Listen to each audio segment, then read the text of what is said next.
Assalamualaikum warahmatullahi wabarakatuh. Hai para sahabat berita Islam yang setia, semoga kita selalu dalam lindungan Allah Subhanahu wa Ta'ala dan senantiasa diberikan kemudahan dalam segala hal. Oh ya, sebelum menyimak videonya, alangkah baiknya tekan dulu tombol subscribe dan bunyikan loncengnya biar kalian tak ketinggalan untuk menyimak video terbaru dari kami. Kali ini berita Islami akan membahas tentang Rasulullah SAW yang lebih takut terhadap ini dibandingkan dengan fitnah Dajjal. Allah Subhanahu wa Ta'ala menciptakan Dajjal disertai beberapa kemampuan, yang mana kemampuan itu di luar kemampuan manusia biasa. Namun selain fitnah Dajjal, ternyata ada sesuatu yang lebih ditakuti Rasulullah SAW.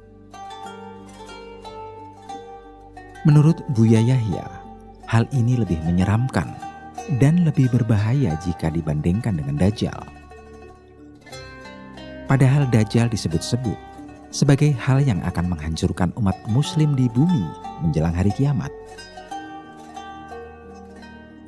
Di dalam Al-Quran telah dijelaskan bahwa Dajjal adalah suatu makhluk yang akan membawa umat muslim pada kesesatan.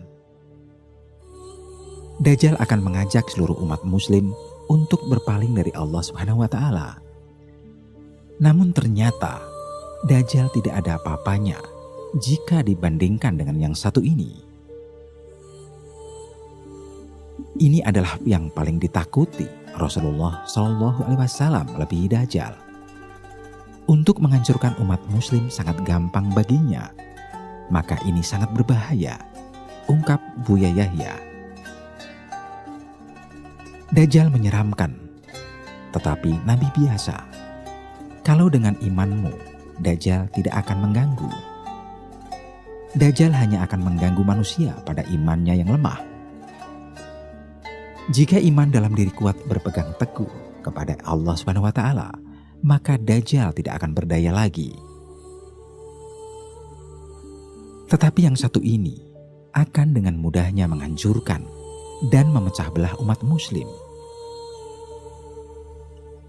yaitu Imam Mudilin adalah sosok manusia biasa tetapi mempunyai niat buruk untuk menghancurkan umat muslim. Orang seperti ini seringkali memberikan kabar tentang keagamaan yang bohong dan selalu mengadu domba umat muslim. Mereka pakai gelar ustadz, ulama, kiai, atau apa saja atas nama label agama, tapi Mudilin menyesatkan. Buya Yahya menjelaskan, hingga saat ini ada banyak sekali orang yang mengatasnamakan dirinya sebagai ulama, ustadz ataupun lainnya. Tetapi apa yang disampaikannya tidak sesuai dengan ajaran Islam. Sehingga banyak sekali umat muslim yang akhirnya sesat atas ajaran mereka yang bawa. Maka, saat mendapatkan pengajaran tentang keagamaan, sebelum menerapkan pada diri pribadi, pastikan dulu apa yang disampaikannya benar-benar sesuai dengan Al-Quran dan As-Sunnah atau tidak. Apabila terbukti tidak sesuai dengan tuntunan agama Islam, sebaiknya ditinggalkan saja. Hal itu merupakan tipu daya mereka yang ingin menyesatkan umat muslim ke jalan yang salah. Selain golongan orang-orang di atas, ada juga sesuatu yang lebih ditakutkan oleh Rasulullah SAW dibandingkan dengan fitnah Dajjal, yaitu dijelaskan dalam hadis riwayat Ahmad dan Ibnu Majah. Telah menceritakan kepada kami Abdullah bin Sa'id, telah menceritakan kepada kami Abu Khalid al-Ahmar dari Kasir bin Zaid, dari Rubai bin Abdurrahman bin Abu Sa'id al-Khudri, dari ayahnya dari Abu Sa'id. Dia berkata, Rasulullah SAW pernah keluar bersama kami. Sementara kami saling mengingatkan tentang Al-Masih Ad-Dajjal. Maka beliau bersabda, maukah aku beritahukan kepada kalian tentang sesuatu yang lebih aku khawatirkan terhadap diri kalian daripada Al-Masih Ad-Dajjal? Abu Sa'id berkata, kami menjawab, tentu. Dan beliau bersabda, syirik yang tersembunyi.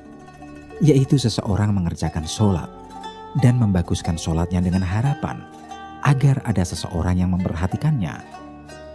Melihat hadis tadi, ternyata hal juga ditakutkan oleh Rasulullah SAW, yaitu syirik kafi, syirik yang tersembunyi atau tersamar. Dalam riwayat lain, Rasulullah SAW bersabda, "Sesuatu yang paling aku takutkan menimpa kalian adalah syirik asgar." Para sahabat bertanya, "Apa itu?" Beliau menjawab, "Riya." HR Ahmad dan Baihaqi dinilai sahih oleh Al-Albani. Adapun maksud mengenai penjelasan riya di sini, yaitu terfokus pada ibadah yang asas pokoknya adalah keikhlasan untuk mendapatkan ridha Allah Subhanahu wa taala. Dijelaskan oleh Syekh Ibnu Utsaimin rahimahullah dalam kitabnya yaitu Al-Qaul Al-Mufid, mengatakan bahwa riya termasuk ibadah yang bertujuan ingin dilihat manusia, adalah seorang beribadah agar manusia mendengarkannya. Pelakunya disebut musami, orang yang melakukan sum'ah. Perbuatan riya dan sum'ah ini merupakan perbuatan syirik serta memiliki kesamaan dalam tujuan ibadah, yaitu sebatas mengharapkan pujian ataupun sanjungan manusia.